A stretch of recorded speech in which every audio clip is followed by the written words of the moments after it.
Bienvenue dans le premier épisode du podcast Sens. Ici, on parle sport, mouvement, blessure et surtout rebond. Si vous avez déjà ressenti une douleur qu'on a minimisée, si on vous a déjà dit que c'était dans votre tête, ou si vous avez peur qu'une blessure gâche votre passion, ce podcast est fait pour vous. Dans cet épisode, vous allez découvrir une histoire vraie, celle d'une jeune athlète qui a appris parfois dans la douleur ce que veut dire écouter son corps, reconnaître les signaux avant qu'il ne soit trop tard et s'entourer des bonnes personnes. Parce qu'il faut tomber pour rebondir et aujourd'hui, vous allez comprendre comment on rebondit. Et donc c'est parti, je vous raconte mon histoire. Je suis née dans un petit village, à une époque où le baby sport n'existait pas encore. Et ouais, ça y est, je suis vieille, rip ma jeunesse. À l'époque, pour les petits près de chez moi, il n'y avait qu'un seul sport, la gymnastique artistique. Donc, j'ai fait 1 an de gymnastique artistique. 1 an à m'emmêler les pieds dans les rubans, à m'ennuyer ferme et à me sentir un peu coincée. J'aimais bouger, mais pas comme ça. Vraiment pas comme ça. Et un jour, je me confie à ma mère. Je lui dis: «Maman, je veux un sport où je peux faire ce que j'aime, courir et sauter». Et elle me répond du tac au tac: «Bah, l'athlétisme». Comme quoi ça tient un peu de choses la vie parfois, hein. Des sports où on peut courir et sauter, il y en a des milliers, mais c'était l'athlétisme. Alors à la rentrée suivante, me voilà inscrite. Et c'est un peu mon coup de foudre sportif. Je suis trop jeune d'1 an pour faire des compétitions officielles, mais très vite, je sens que c'est mon sport. Je cours, je saute et surtout, je m'amuse. Je ne parle pas de lancer parce que vraiment, c'était pas là que je m'éclatais le plus. J'ai passé beaucoup de séances à lancer des balles à 2 mètres de mes pieds ou à m'assommer à coups de javelot. La classe à Dallas totale. Mais tout le reste, j'adore et vraiment, je m'éclate dans ce sport.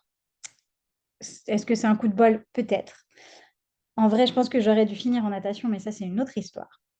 Mais bref, l'athlétisme, je m'y fais mes meilleurs copains, je ramène mes premières médailles et ma mère s'y met aussi. Elle devient entraîneur et même athlète. Elle fait du saut à la perche, qui est enfin autorisé aux femmes à l'époque. Et elle avait toujours rêvé d'en faire, comme quoi il n'est jamais trop tard. Bref, tout est parfait jusqu'à ma première grosse blessure, qui arrive assez vite, hein. Les premiers bugs dans la matrice. Du coup, j'ai 6 ou 7 ans, je me souviens plus exactement, mais voilà.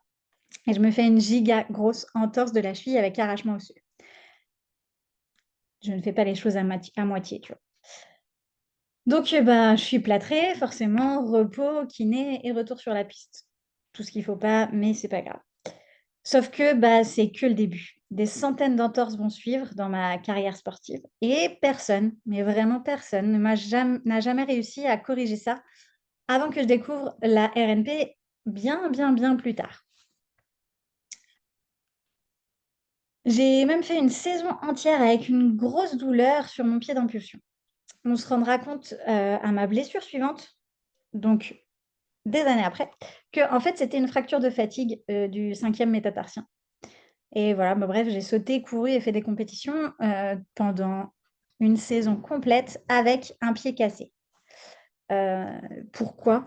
Parce que tout simplement, je ne voulais pas qu'on m'arrête. J'avais compris que quand je disais que j'avais mal et ben, on m'empêchait de m'entraîner, on me forçait à me reposer et j'aimais pas ça, je voulais pas être arrêtée. Donc je disais rien, et comme ça, je pouvais continuer malgré la douleur. L'athlétisme, c'était devenu vraiment ma vie. Tout tournait autour de ça. À l'athlé, j'avais tout. J'avais mes amis, parce qu'au collège, j'étais loin d'être très populaire. Mon entraîneur que je considérais comme un deuxième papa et tous mes plus beaux souvenirs. Heu, les premiers championnats de France cadette avec, mon podium alors que j'étais la dernière qualifiée et que je revenais de blessure. Heu, les championnats FISEC 2 fois avec mes podiums au FISEC et tous les souvenirs qui vont avec, tous les copains. Et surtout, ma qualification au Festival olympique de la jeunesse en 2009, avec, porter, le maillot bleu, faire partie de l'équipe de France et tout, bref, c'était le rêve. Donc vraiment, des souvenirs de dingue. Mon coach Fred, c'était le coach. Il s'adaptait, il inventait des exercices de l'espace pour me faire progresser, vraiment des trucs, que j'ai jamais vus nulle part.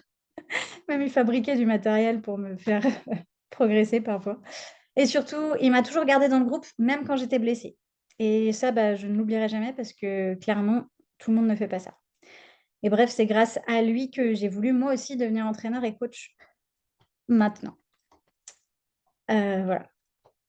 Après le bac, je dois quitter ma Haute-Savoie natale pour une destination hyper exotique. Attention, Saint-Étienne. Nouvel entraîneur, nouvelle vie. Et là, c'est le drame. J'ai des douleurs au tendon d'Achille. Il y a un manque total d'écoute. Il y a zéro adaptation. Et je fais même un IRM 5 jours avant ma rupture complète, où on me lance les résultats à la figure en me disant que je n'ai rien et qu'il faut que je revienne quand j'aurai vraiment mal, que j'ai pris la place de quelqu'un qui avait vraiment besoin d'un IRM. Résultat, rupture totale aux interclubs le samedi d'après. Et là, bah, c'est le gros vide. C'est le moment le plus dur que j'ai vécu dans ma carrière sportive. Mon nouveau coach ne prend aucune nouvelle, mes nouveaux partenaires d'entraînement ne prennent aucune nouvelle. Il n'y a aucune remise en question et aucune adaptation au niveau de mon entraînement, de ma rééducation, de mon retour au saut en hauteur et tout ça. Vraiment, c'est une catastrophe. J'ai eu des super kinés par contre quand même.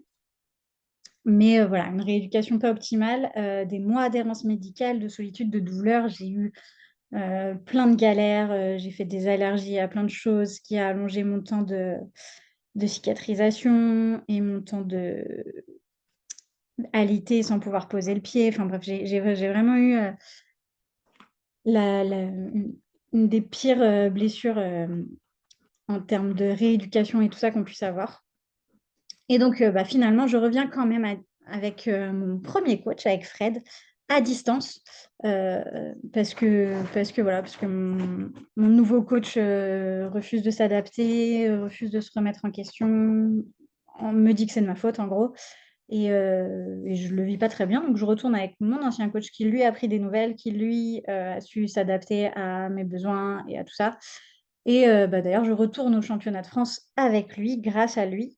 Je finis 4e à ces championnats de France-là, voilà. Mais ce qui s'est passé concrètement, c'est que mes 2 plus belles saisons, mes saisons de junior, sont parties en fumée. Mon rêve de haut niveau s'est cassé la figure et du coup, bah, je finis par arrêter sans trop comprendre pourquoi mon corps m'avait lâchée et parce que j'avais tout bien fait, je faisais gaffe à mon alimentation, je faisais gaffe à mon sommeil, voilà et pourtant ça a quand même lâché et c'était vraiment un moment, assez dur pour moi. Mais du coup, je me suis formée, j'ai cherché à comprendre, j'ai découvert des approches qui auraient pu peut-être tout changer à l'époque, me permettre de revenir plus vite en tout cas ou de revenir mieux. Hem Et aujourd'hui, je partage ça avec mes athlètes parce que la réathlétisation, c'est un moment charnière d'une carrière. On se blesse tous un jour, mais tout le monde n'en revient pas de la blessure. Et en fait, peut-être que tout le monde pourrait en revenir. Donc voilà. Merci de m'avoir écoutée, d'avoir écouté cet épisode. Et si mon histoire vous a parlé, si vous vous reconnaissez dans certaines étapes, n'hésitez pas à me le dire. Surtout, retenez une chose, entourez-vous des bonnes personnes, celles qui vous soutiennent, qui vous croient et qui restent même quand rien ne va. Parce que dans le sport, c'est facile d'être là quand tout roule, mais c'est quand ça casse qu'on voit les vrais, ceux sur qui on peut vraiment compter. Si vous êtes coach, bah, accompagnez vos athlètes blessés, adaptez-vous, formez-vous et si vous êtes athlète, choisissez bien votre entourage. Un bon accompagnement, ça change absolument tout et parfois, ça permet même de revenir plus fort. Aujourd'hui, ce que je transmets, c'est plus que du sport. Je transmets une manière de rebondir, parce qu'une blessure, ce n'est pas la fin. C'est parfois le vrai début. Voilà, si cet épisode vous a plu, n'hésitez pas à vous abonner. Et dans le prochain épisode, on parlera de comment aborder la réathlétisation intelligemment pour revenir vraiment plus fort et plus durablement. Ciao, ciao!